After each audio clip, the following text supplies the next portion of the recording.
J'avais quelques annonces.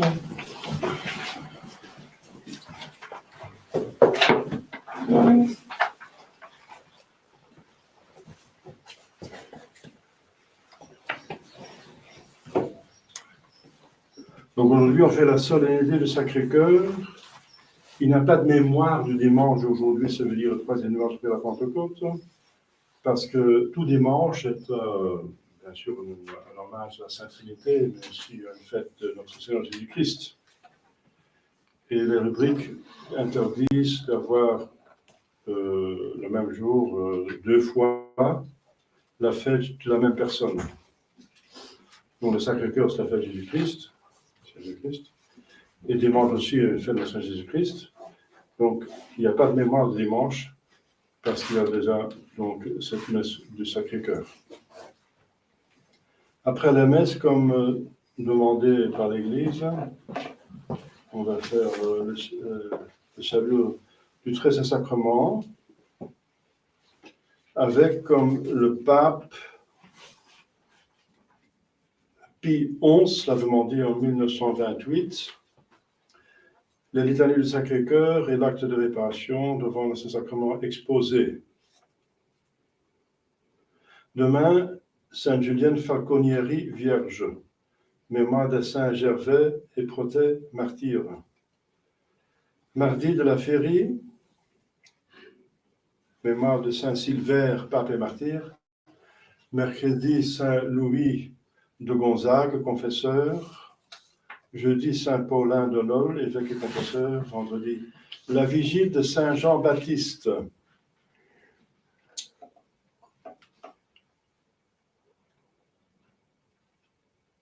Et bien sûr, le jour après, le samedi, c'est la nativité de Saint Jean-Baptiste.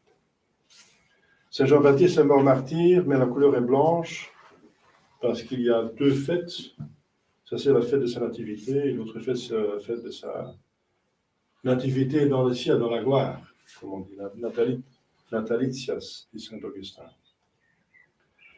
Et donc, son martyr est en rouge, mais sa naissance en blanc. Peut-être en blanc, parce qu'il était, comme vous savez, sanctifié dans le sein de sa mère.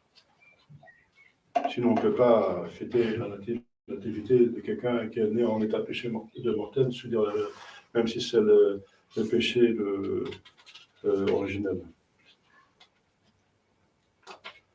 Au Canada, c'est le patron du pays qui en a grand besoin. Avec ce monstre de Trudeau, n'est-ce pas, qui accomplit l'ordre mondial avec beaucoup de zèle, malheureusement. Dimanche prochain, 4e dimanche après la Pentecôte. Un fidèle de Bruxelles, que vous ne connaissez peut-être pas, m'a demandé, il est slovaque, n'est-ce pas, d'origine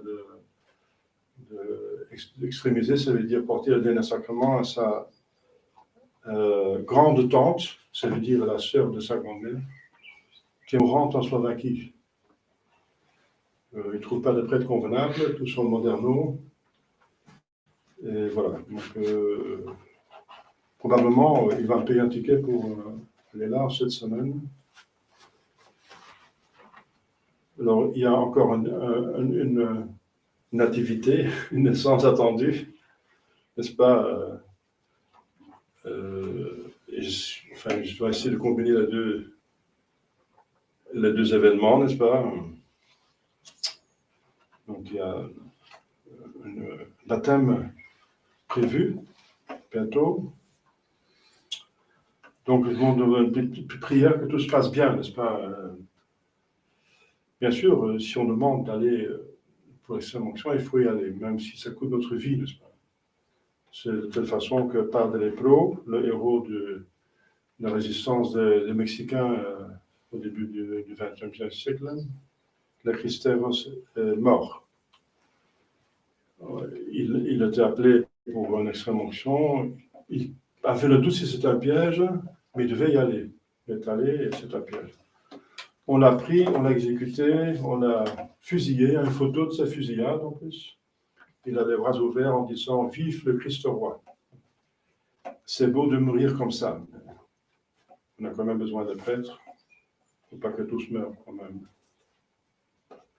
En tout cas, ce n'est pas mon cas, mais je veux dire, il faut y aller, quoi. C'est obligatoire parce qu'une personne peut en théorie passer dans l'au-delà avec un péché mortel. Et voilà, donc il faut risquer sa vie. La vie naturelle est moins importante que la vie surnaturelle. Donc le prêtre doit y aller, même si c'est l'autre bout du monde, s'il n'y a pas d'autres prêtres.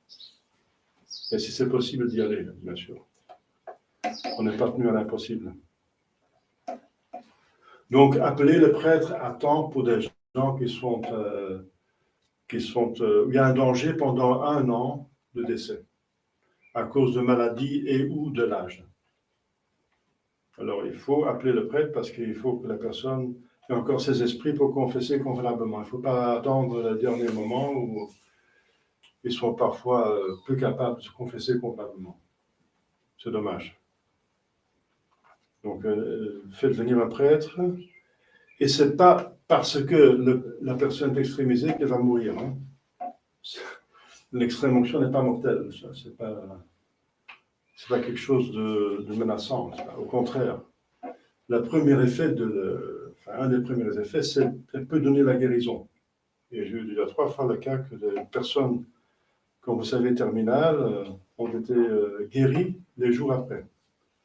J'étais dans le palliatif, j'étais guéri par l'extrême onction. Donc c'est le contraire. Si Dieu veut, on peut guérir. Donc, et ensuite, bien sûr, l'extrême onction est faite pour la rémission des péchés qu'on a oublié de confesser convenablement et pour donner des forces pour leur faire le passage au-delà si, justement, le bon Dieu a décidé qu'il faut partir. Nos jours sont comptés sur terre. Si le bon Dieu décide, il faut y aller. Mais le diable va faire tout pour vous faire pécher à la dernier instant, même si ce n'est pas des pensées, péché de pensée. Les 2 derniers commandements, ce sont des péchés par pensée. Que vous êtes plus capable de faire beaucoup d'actes, je pense, sur l'île de mort, si c'est votre lit de mort. On peut mourir partout, n'est-ce pas? On ne sait pas. Donc il faut être toujours prêt. Au nom du Père et du Fils et du Saint-Esprit, ainsi soit-il. Chers fidèles, cette dévotion au Sacré-Cœur est, selon plusieurs théologiens, sinon des plus importantes, en tout cas la plus importante en ce qui concerne notre Jésus-Christ. Nous avons fêté, après que la rédemption était organisée, et c'était parfait, n'est-ce pas? C'était fini, le travail, l'Église était parfaite, était constituée à Pentecôte. On fait la Sainte Trinité, le Père, le Fils et le Saint-Esprit, le Père qui nous a créés, qui est Providence, le Fils qui nous a sauvés, n'est-ce pas, par sa passion, et le Saint-Esprit qui nous sanctifie. Donc la Sainte Trinité qui nous fait un bien énorme. La création, c'est un bien énorme. La providence, c'est un bien énorme. La rédemption, un bien infini, n'est-ce pas? La glorification, c'est la participation à Dieu qui est infinie. Donc, ce sont des bienfaits infinis. Et la fête de la Sainte Trinité, comme je l'ai dit plusieurs fois, c'est la fête en soi la plus importante, parce que c'est le plus grand mystère de tout, n'est-ce pas? Mais alors, bien sûr, Dieu se manifeste par son Fils. Donc, deuxième dévotion que l'Église propose, c'est son Fils, mais dans son Fils, le mystère le plus grand. Et qu'est-ce qui est plus grand que Dieu même? Donc, Corpus Christi, la fête de Dieu. Dieu parmi nous. Dieu parmi nous, n'est-ce pas? Je répète ce que j'ai dit dimanche dernier. Si on voit une hostie consacrée, on ne peut pas dire qu'on ne voit pas Dieu. C'est énorme, parce que dans l'Ancien Testament, il y avait cette croyance qui est vraie, que si on voit Dieu, on meurt. Si on voit Dieu, on meurt, mais ça veut dire dans ce corps non ressuscité. On a besoin d'un corps spécial, ressuscité, glorieux, pour contenir une âme qui contemple, qui voit Dieu, qui a la vision béatifique. Mais dans ce corps-ci, qui est purement naturel et qui est en plus affaibli par les péchés mortels, originels, notre intelligence est obscurcie, notre volonté est affaiblie, notre volonté est attirée par le mal, notre corps est passible et mortel. Toutes ces conséquences, on est affaibli. L'âme, elle ne peut pas contenir, ce corps ne peut pas contenir une âme qui voit Dieu. Qui voit Dieu. Mais quand même, on peut voir Dieu. Dans l'hostie, c'est Dieu parmi nous, n'est-ce pas? Nous sommes nés dedans, nous sommes nés dans une famille catholique, mais il faut se rendre compte que c'est quelque chose d'extraordinaire, même si on est habitué toute la vie. Ce sont des mystères extraordinaires. Dieu parmi nous, qui vient parmi nous dans un amour infini, n'est-ce pas? Et ensuite, la deuxième dévotion la plus importante, c'est celle d'aujourd'hui. Jésus, dans son cœur, qui est pas l'organe, parce que l'organe de l'amour, donc l'organe corporel, c'est le cerveau, dans lequel réside l'âme, qui est dans tout le corps, bien sûr, surtout dans le cerveau, qui est dans l'intelligence, mémoire, volonté. Mais l'amour est manifesté par le cœur. Manifesté, son battement, ses émotions, c'est le symbole de l'amour. Donc c'est la manifestation de l'amour chez nous, ça se fait dans le cœur. Et donc c'est incroyable encore, on s'est habitué, je répète, quand on était petit, mais c'est pas normal. C'est la première personne dans l'histoire de l'humanité qui montre son cœur.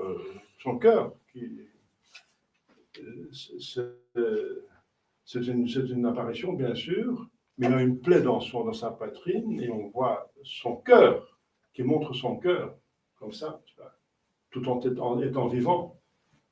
C'est inouï, n'est-ce pas? Ça n'a jamais existé. Et ce que Dieu infante, n'est-ce pas, dans sa infiniment sagesse et sa bonté, pour nous montrer comme il nous aime. Il nous montre le symbole de l'amour qu'il a, qui est multiple, puisque c'est un cœur parfait, n'est-ce pas? Un amour parfait. Bien sûr, le premier amour, c'est celui de Dieu. Il aime son Père, et c'est pour la gloire de son Père qu'il est venu restaurer, et qu'il a accepté la croix, pour l'amour de Dieu. Donc c'est un exemple en tant qu'homme. Jésus est un exemple de l'amour de son Père. Et bien sûr, en tant que Dieu, il aime son Père, de l'amour infini qui est le Saint-Esprit, n'est-ce pas? Et aussi, de cet amour-là, le cœur est un symbole, puisque le cœur appartient à cette personne, qui est une personne divine, dans son humanité, mais c'est la personne divine qui aime. Donc, Jésus aime en tant que Dieu et en tant qu'homme, bien sûr. Deux amours qu'il a, qui se fondent, bien sûr, mais qui sont quand même deux volontés différentes, distinguées, la volonté divine et la volonté humaine, qui tendent vers le Père avec un amour parfait et total. Et que nous invite pour le faire de même, parce que c'est notre salut, aimer Dieu. C'est ça, le jugement sera porté là-dessus. Quel est votre amour de Dieu au moment que vous mourrez? Et bien sûr, on sera analysé sur les commandements de Dieu, mais justement en fonction de cela, parce que tenir les commandements de Dieu, c'est la preuve qu'on aime le bon Dieu. Si vous m'aimez, vous gardez mes commandements. Alors, ce cœur aime bien sûr l'homme. Il a pleuré quand il a vu que Lazare était mort. Jésus avait compassion de la misère. Il avait compassion, il avait oreille pour toute misère, il guérissait tous les malades. Il acceptait les gens pour les conseiller. Nicodème, le soir, venait le voir.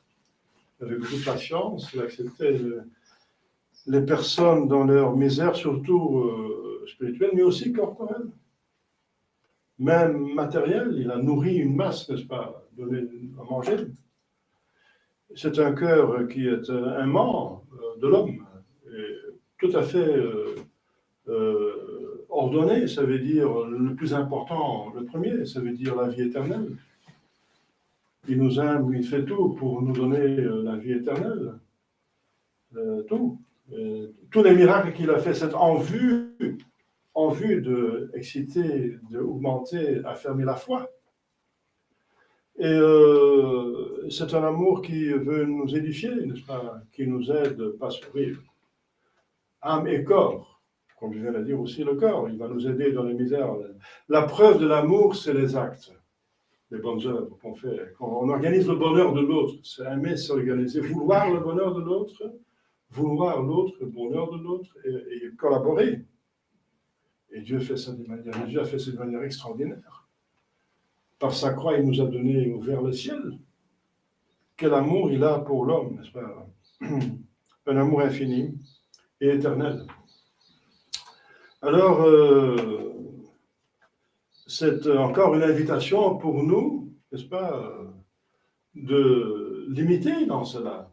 L'amour pas seulement de Dieu, mais de son prochain. Comme il dit plusieurs fois, comme moi je vous ai aimé, aimez-vous les uns les autres.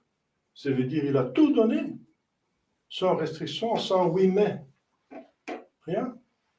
Qu'est-ce qu'il peut encore donner plus qu'il a donné sur la croix, n'est-ce pas? Il a dit lui-même, personne ne peut donner plus que sa vie pour ses amis. Pas plus. Donc il a donné le maximum. Et il nous demande de l'imiter, et ce sera la mesure avec laquelle on a mesuré les autres qu'on sera mesuré devant nous-mêmes. Donc il est très sensible à cela. Ce sera la mesure, ce sera les commandements, mais aussi la charité envers les autres. Avec la mesure que vous mesurez les autres dans votre charité, avec cette mesure vous serez mesurés vous-même. Et on dit même dans notre Père, pardonnez-nous nos péchés comme nous pardonnons à ceux qui nous ont offensés, comme. Donc la règle que Dieu va utiliser pour nous pardonner nos péchés, c'est la règle que nous avons utilisée librement pour pardonner les autres. Donc c'est très important, cet amour du prochain qu'il faut imiter dans le Seigneur Jésus-Christ. Il ne faut pas l'imiter, n'est-ce pas? Même si c'est pénible. C'est pénible. Ça ne veut pas dire que, comme avec Vatican II, il faut approuver les péchés. Ça, c'est la caricature. Ça, c'est vraiment la caricature, c'est une offense à la vraie charité. La vraie charité veut sortir du péché, justement, pour lui donner la vie éternelle. Et Vatican II va les respecter dans leurs péchés mortels, respecter les fausses religions, qui sont des péchés mortels. Toutes autres religions que la vraie sont des péchés mortels contre le commandement le plus important, le premier commandement de Dieu. Des péchés graves, auxquels Dieu est très sensible. Nous, peut-être pas, moi, beaucoup moins, mais lui, oui. C'est Dieu qui compte, c'est pas nous quand même. Nous sommes plus sensibles à des immoralités, des choses immorales. Bien sûr, c'est abominable, des choses immorales. Mais ça, c'est plutôt dans le corps. Et les choses contre Dieu sont plutôt dans l'âme, et l'âme est plus importante que le corps, mais elles ne sont pas visibles. Voilà. Mais ce n'est pas parce que ça nous touche moins que ce n'est pas moins grave. Donc une hérésie, un schisme, n'est-ce pas, un blasphème, c'est délibéré, mais c'est un sacrilège, c'est beaucoup plus grave pour Dieu que les autres qui sont aussi très très graves. Très très graves. Alors, chers fidèles, il faut répondre à cet amour. C'est la fête donc du vendredi dernier qui tombe au milieu de ce mois de juin. Le soleil est sur son sommet de toute l'année, entre les fêtes de Sainte-Vite et de Saint-Jean, le 15 et le 24 juin. Eh bien, nous sommes, comme je viens de dire, dans le sommet de la dévotion de l'Église catholique. L'Église utilise la nature pour exprimer la liturgie. Et nous sommes tous dévoués au Sacré-Cœur de Jésus, bien sûr, à cette touchante dévotion la plus importante. Alors, les théologiens en ont parlé, saint Thomas d'Aquin, saint Augustin, saint Alphonse de Liguori, saint Jean Eudes, saint Ludcart, sainte Marie de Marie, à la COP, les deux dernières sont des saintes qui ont eu des révélations. Alors, on voit chez saint Thomas d'Aquin que le Sacré-Cœur est le centre même de la personne de Jésus-Christ, où son amour divin et humain est pleinement révélé. C'est ce que je viens d'expliquer. C'est le cœur qui a été transpercé par la lance sur la croix, démontrant ainsi la profondeur de son amour sacrificiel parce que la lance est entrée dans le corps, dans la poitrine, et a même transpercé le cœur. Son amour pour tout pécheur, avec une contrition parfaite, bien sûr, pour tout homme de bonne volonté. Saint Augustin nous exhorte à contempler le cœur de Jésus, à plonger dans sa miséricorde infinie et à trouver la paix et le repos pour nos âmes tourmentées. Donc, contempler, penser souvent au Sacré-Cœur. C'est à travers son cœur que nous recevons la grâce et le pardon, nous invitons à nous tourner vers lui avec confiance et abandon total. C'est un cœur qui ne va pas rejeter une bonne volonté. La seule chose qui le repugne, c'est l'obstination dans le péché mortel. Ça, c'est fatal, bien sûr. C'est la voie de l'enfer. Mais pour quelqu'un de bonne volonté, le cœur est infini, n'est-ce pas? Il n'y a pas de limite. Ça. Saint Alphonse de Liguori nous rappelle que le Sacré-Cœur de Jésus est une source inépuisable de compassion et de guérison pour les pécheurs repentants. Son cœur brûle d'un amour ardent. Il montre cela à Sainte Marguerite à la Coque. Le feu, n'est-ce pas, qui est à l'intérieur. Mais en même temps, il y a une croix posée à l'intérieur de ce cœur. Parce que ce feu est prouvé par la preuve la plus claire. À quoi il était prêt pour l'amour de nous. N'est-ce pas? La croix est plantée au milieu du cœur à l'apparition de Sainte Marguerite. Et quand même, il y a du feu, parce que c'est du feu, c'est comme du feu, c'est-à-dire il illumine et il chauffe. Il donne des grâces pour l'intelligence et la volonté, pour connaître Dieu, la foi et l'amour de Dieu, la théologie, les vertus théologales. Son cœur brûle d'un amour ardent, désirant ardemment que chaque personne se tourne vers lui, renonce à ses péchés et accepte sa miséricorde salvatrice. Saint Jean-Eudes souligne que le Sacré-Cœur est le modèle parfait de la sainteté et de l'obéissance. Le modèle à imiter. L'imitation de Jésus-Christ. Première chose, son cœur. Nous sommes appelés à l'imiter ses vertus, à vivre selon sa volonté et à mettre Dieu au-dessus de tout et de nos frères et sœurs, comme Jésus vient d'expliquer aussi là tantôt. Par son exemple, nous apprenons à être ce qui est le plus difficile, et dont Jésus parle, parce qu'il est très sensible à cela, être doux et humble de cœur. Doux et humble de cœur. Le paganisme ne connaît pas trop la douceur. Pour eux, la douceur, c'est pour des enfants et pour des femmes. Nous, être forts. Et c'est considéré comme une faiblesse, la douceur. Quoique c'est une force. De contenir, n'est-ce pas, sa colère. Il faut être fort pour contenir sa colère. Sa colère injuste. Et l'humilité, c'était encore pour des gens qui n'ont rien, qui sont là parce qu'ils sont humiliés toute la journée, quoi. C'est pour des gens de minus habens. Non, du tout. L'humilité, c'est la vérité la vérité entre nous et Dieu. Donc, son exemple nous apprend à pardonner aussi, ce qui est un peu difficile. Ce n'était pas connu par le paganisme non plus. Œil pour œil, dent pour dent. À pardonner. À tendre la main à ceux qui souffrent, à consoler les affligés, à instruire les ignorants, à conseiller les égarés, à travailler avec un vrai zèle apostolique à la conversion des pauvres pécheurs. Sainte Ludegarde et Sainte Marguerite Marie à la Côte, pour nommer quelques saints, il y en a beaucoup plus de qu'un qui vont parler de notre Seigneur du cœur sacré, de Jésus, ont reçu des visions, des révélations spéciales, et nous rappellent que le cœur de Jésus est un refuge sûr pour nos âmes. Comme une ouverture dans une grotte, dans son cœur, qui est par l'ouverture de la lance, sur laquelle nous pouvons entrer avec notre esprit, pour entrer en prière, comme un Saint Benoît dans la grotte. Il a commencé sa fondation dans une grotte. Hein. Et Saint Ignace, dans la grotte de Madrid, a reçu la révélation de la retraite Saint Ignace. C'est un endroit, façon de parler, mystique, où nous pouvons déposer toutes nos peines, nos souffrances, nos angoisses. Nous abandonner non à son amour, nous trouvons la guérison, la paix, la force pour affronter les épreuves de la vie. Et il y en a maintenant. Chers frères et sœurs, chers fidèles, contemplons maintenant ensemble le Sacré-Cœur de Jésus par la liturgie de l'Église catholique. Fixons nos regards sur cette icône d'amour divin qui bat pour nous. Pénétrons dans le mystère de son amour infini et accueillons-le dans nos vies, concrètement. Que nos cœurs soient ouverts à sa grâce transformante et à sa miséricorde abondante. Faites ça avec la Sainte Vierge Marie.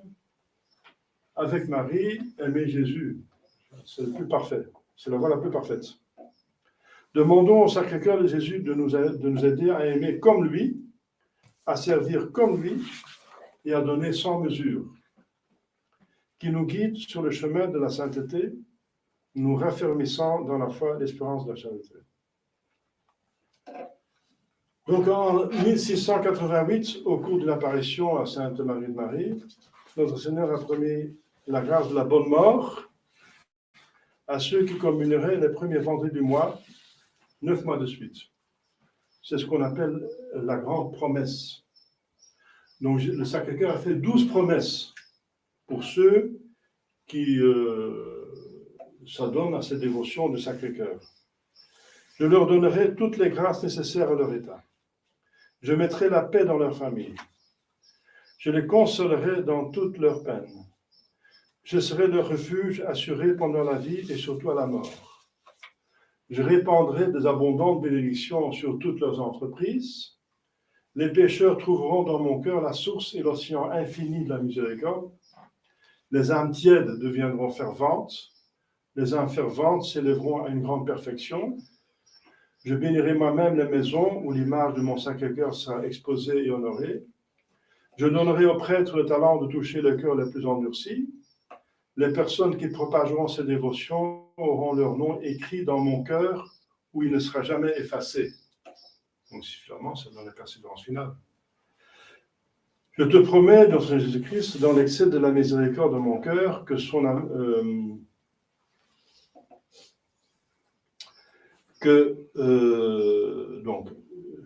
mon amour, enfin c'est Jésus qui parle, que son amour tout-puissant accordera à tous ceux qui communieront, comme je viens de dire, les premiers vendredis du mois, mais ça, bien sûr, en état de grâce. Et ça donne des grâces sacramentelles. Voilà. La grâce de la pénitence finale, voilà. Encore, une fois répété, la grâce la plus importante. Qu'ils ne mourront point dans ma disgrâce, ni sans recevoir leur sacrement, et que mon divin cœur ne se rendra leur asile assuré à cette dernière heure. Alors, cette 12e promesse a été intégralement insérée dans la bulle de canonisation de Sainte Marguerite Marie, le 13 mai 1920, par le pape Benoît XV. Il a ainsi voulu encourager la pratique des communions réparatrices des 9 premiers vendredis du mois en l'honneur du Sacré-Cœur.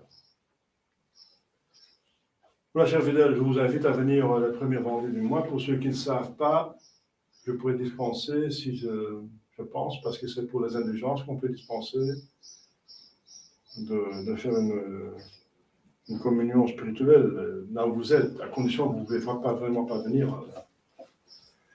Ça vaut la peine, une fois dans sa vie, d'avoir fait les 9 premiers vendredis du mois.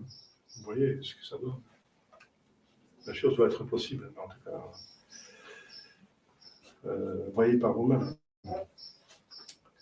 Chers fidèles, que le Sacré-Cœur de Jésus soit notre refuge, notre force, notre lumière. Puissions-nous vivre chaque jour en union avec lui, en répondant à son amour avec une gratitude et une fidélité totale. Au nom du Père, et du Fils et du Saint-Esprit, ainsi soit-il.